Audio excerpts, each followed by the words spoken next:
মমতা ব্যানার্জির নেতৃত্বের সরকার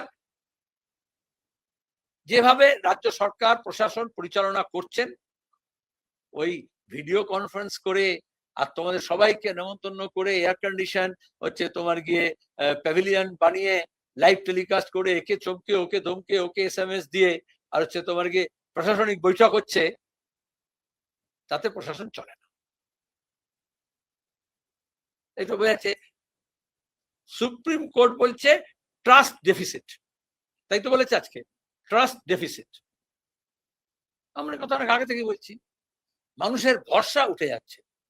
writers building থেকে জ্যোতি বসু একটা কথা বলা মানে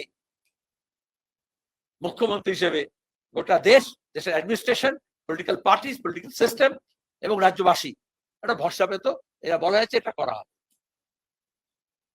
আর আজকে নাটক করলেও, ছুটে বেড়ালো, রং বেরঙের শাড়ি পরলেও, শাল পারলেও